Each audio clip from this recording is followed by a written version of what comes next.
महाकवि कालिदास का नाम आपने अवश्य सुना होगा। कहा जाता है कि मां काली के आशीर्वाद से ही वे परम विद्वान बने और उन्होंने अपना नाम कालिदास रखा। महाराजा विक्रमादित्य के दरबार के नवरत्नों में से एक कालिदास को राजा विक्रमादित्य के मुख्य कवि का दर्जा प्राप्त था। एक प्रचलित कथा के अनुसार प्रारंभिक जीवन में कालिदास अनपढ़ और महामूर्ख थे। उनके माता पिता उन्हें 5 वर्ष की आयु में ही छोड़कर चले गए थे। एक दयालु ग्वाले ने उनका लालन पालन किया, जो स्वयं भी अनपढ़ था। कालिदास पशुओं की देखभाल में मदद करते थे और पशु चराने के बाद का समय गांव के काली मां के मंदिर में पूजा अर्चना में बिताते थे। यही कारण था कि उनका नाम कालिदास पड़ा, जिसका अर्थ है काली का सेवक। कहा जाता है कि मां काली के आशीर्वाद से ही वे विद्वान बने। वाराणसी के नरेश की एक बेटी विद्योत्तमा अत्यंत बुद्धिमान, रूपवती और गुणवान थी। राजा को अपनी पुत्री के लिए उपयुक्त वर की चिंता थी। विद्योत्तमा को अपने ज्ञान पर बहुत गर्व था और उसने प्रण लिया था कि वो उसी युवक से विवाह करेगी जो उसे शास्त्रार्थ में पराजित कर देगा। इस चुनौती के बाद दूर दूर से विद्वान आए, लेकिन सभी शास्त्रार्थ में हार गए। तब राजा ने भरुच नामक एक विद्वान से संपर्क किया। भरुच ने इस चुनौती को स्वीकार किया, लेकिन विद्योत्तमा को भरुच पसंद नहीं था और वो उससे विवाह नहीं करना चाहती थी। विद्योत्तमा ने एक शर्त रखी कि शास्त्रार्थ मुख्य भाषा में नहीं बल्कि संकेतों में होगा। भरुच ने इसे स्वीकार कर लिया। हालांकि भरुच ने योजना बनाई और रास्ते में उसे मंद बुद्धि कालिदास मिला, जो उसी डाल को काट रहा था जिस पर वो खुद बैठा था। भरुच ने कालिदास को नीचे गिरने की चेतावनी दी, पर कालिदास ने उसे अनसुना किया और थोड़ी देर में डाल के साथ नीचे गिर गए। कालिदास ने भरुच से पूछा कि उसने ये कैसे जाना कि वो गिरने वाला है। भरुच ने इसे अवसर मानकर कालिदास से कहा कि उसके भाग्य में एक राजकुमारी से विवाह लिखा है। भरुच कालिदास को लेकर राजा के दरबार में गया। कालिदास को विद्वानों जैसी पोशाक पहनाई गई और भरुच ने उसे समझाया कि वो राजा के सामने पुष्प वर्षा करे और स्वस्थ कहकर आशीर्वाद दे। लेकिन कालिदास ने गलती से स्वस्थ के बजाय जूस कह दिया। राजा को समझ नहीं आया, लेकिन भरुच ने स्थिति संभाल ली। राजा ने कालिदास को विद्योत्तमा के साथ शास्त्रार्थ करने की अनुमति दी। शास्त्रार्थ में विद्योत्तमा ने पहली बार एक उंगली उठाई, जिसका मतलब था परमात्मा एक है। कालिदास ने सोचा कि वो उसकी एक आंख फोड़ना चाहती है, इसलिए उसने 2 उंगलियां उठाई, जिसे पंडितों ने आत्मा और परमात्मा दोनों के सत्य के रूप में समझाया। विद्योत्तमा संतुष्ट हो गई। फिर उसने 5 उंगलियां उठाई, जिसका अर्थ था कि शरीर 5 तत्वों से बना है। कालिदास ने इसे थप्पड़ समझा और अपनी 5 उंगलियों को जोड़कर एक मुट्ठी बना दी। पंडितों ने इसका अर्थ ये निकाला कि 5 तत्व एकजुट होकर सृष्टि की रचना करते हैं। ये सुनकर सभा मंडप में दर्शकों की ओर से तालियां फिर से गूंज उठीं। राजकुमारी विद्योत्तमा को अंततः अपनी हार माननी पड़ी। इस प्रकार शास्त्रार्थ में कालिदास के संकेतों से प्रभावित होकर विद्योत्तमा ने उसे अपना पति स्वीकार कर लिया और उसने कालिदास से विवाह कर लिया। लेकिन विवाह के बाद जब विद्योत्तमा ने संस्कृत में कुछ बातें की, तो कालिदास के उत्तरों से उसे ज्ञात हुआ कि वो अनपढ़ है। राजकुमारी विद्योत्तमा और कालिदास अपने कक्ष में बैठे थे। तभी विद्योत्तमा ने बाहर किसी तीव्र स्वर को सुनकर कालिदास से पूछा, किंवती? कालिदास ने उत्तर दिया, उफ्ती। विद्योत्तमा ने उष्ट्र के स्थान पर उठ सुनकर कालिदास से पूछा, क्या तुम्हें संस्कृत नहीं आती? कालिदास ने कहा, नहीं, मैं तो एक अनपढ़ गवार हूं, मैंने संस्कृत कभी नहीं पढ़ी। राजकुमारी विद्योत्तमा ने यह सुना तो उसे आभास हुआ कि छल पूर्वक उसका विवाह एक मंद बुद्धि व्यक्ति से करवा दिया गया है।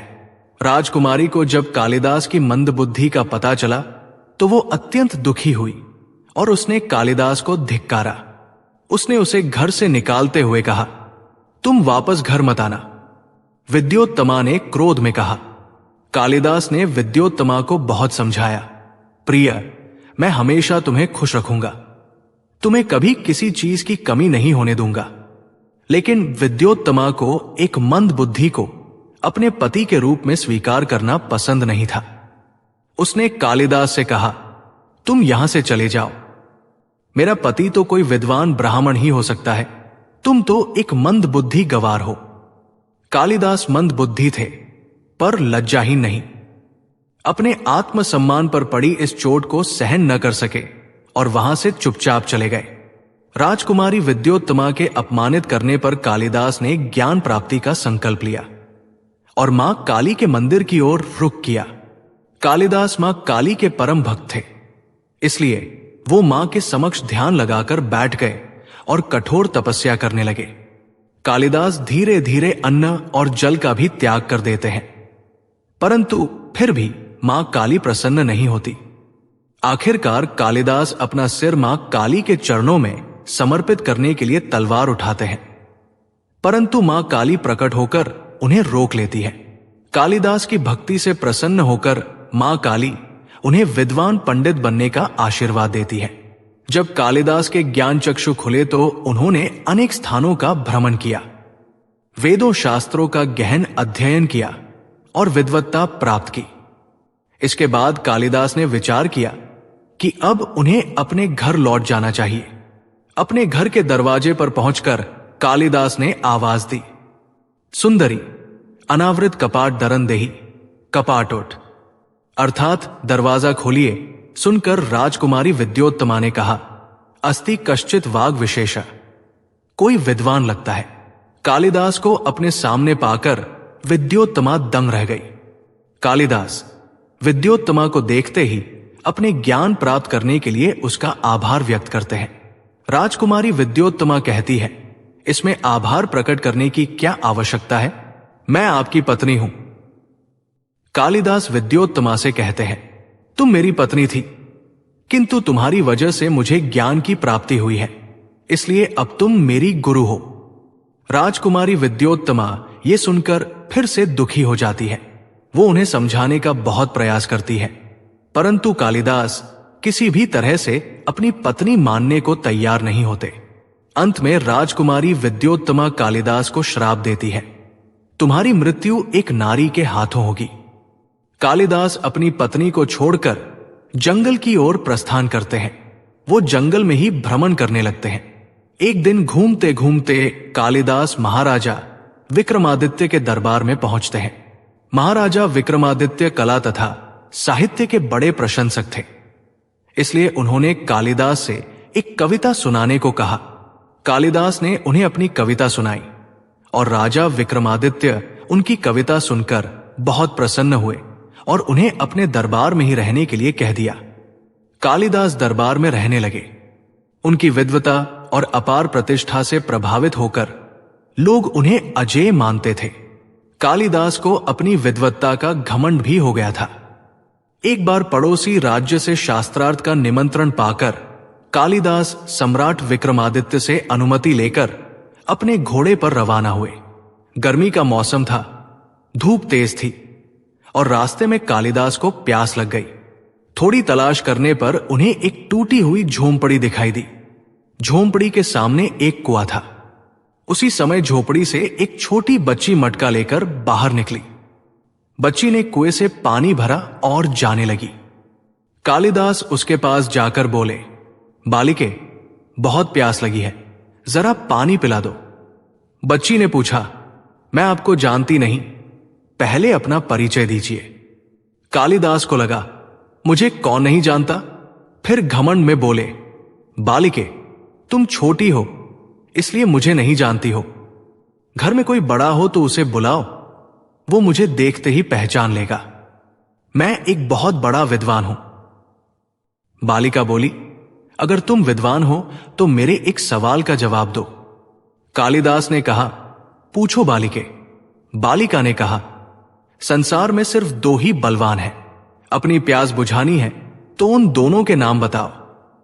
कालिदास बोले, मुझे नहीं पता, तुम ही बता दो, पर पानी पिला दो। बालिका बोली, अन्न और जल, भूख और प्यास में इतनी शक्ति है कि बड़े बड़े बलवानों को भी झुका देते हैं। देखो, प्यास ने आपकी क्या हालत कर दी है। बच्ची के ये शब्द सुनकर कालिदास चकित रह गए। बालिका ने दोबारा पूछा, सत्य बताओ, आप कौन हैं? कालिदास बोले, मैं बटोही हूं। बालिका बोली, संसार में दो ही बटोही है, चंद्रमा और सूर्य। कालिदास का सर चकराने लगा। तब बालिका बोली, आप थक गए हैं, यही विश्राम कीजिए, मैं अपनी नानी को बुला कर लाती हूं। बालिका अंदर चली गई और कालिदास का घमंड चूर चूर हो गया। तब एक वृद्ध स्त्री बाहर आई और पानी भरने लगी। अब तक कालिदास काफी विनम्र हो चुके थे। उन्होंने कहा, माते, पानी पिला दीजिए। स्त्री बोली, पहले अपना परिचय दो। कालिदास ने कहा, मैं मेहमान हूं। स्त्री बोली, मेहमान दो ही है, धन और यौवन। कालिदास ने कहा, मैं सहनशील हूं। स्त्री बोली, सहनशील दो ही है, धरती और वृक्ष। कालिदास बोले, मैं हठी हूं। स्त्री बोली, हठी दो ही है, नख और केश। कालिदास ने हार मान ली, मैं मूर्ख हूं। स्त्री बोली, मूर्ख दो ही है, राजा और दरबारी। कालिदास उस वृद्धा के पैरों में गिर पड़े और पानी मांगने लगे। तभी उस वृद्धा ने कहा, उठो वत्स। आवाज सुनकर कालिदास ने ऊपर देखा तो साक्षात मां सरस्वती वहां खड़ी थी।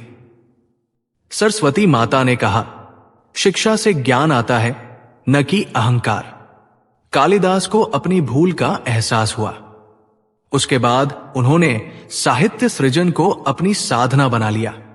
उनकी रचनाएं जैसे अभिज्ञान शाकुंतलम और मालविका मित्र ने उन्हें महानता की ऊंचाइयों पर पहुंचा दिया। साथ ही मेघदूतम उनकी कालजयी रचना मानी जाती है। दोस्तों, तो कैसा लगा हमारा यह प्रयास? अपने विचार जरूर बताएं। अच्छी लगी हो तो अपने दोस्तों को भी शेयर करें। चैनल पर नए हैं तो सब्सक्राइब करके बेल की घंटी दबा दीजिए। मिलते हैं अगले वीडियो में ऐसे ही किसी दूसरे रोचक और ज्ञान से भरे प्रकरण के साथ। बने रहिए हमारे साथ। तब तक के लिए जय श्री कृष्ण, राधे राधे।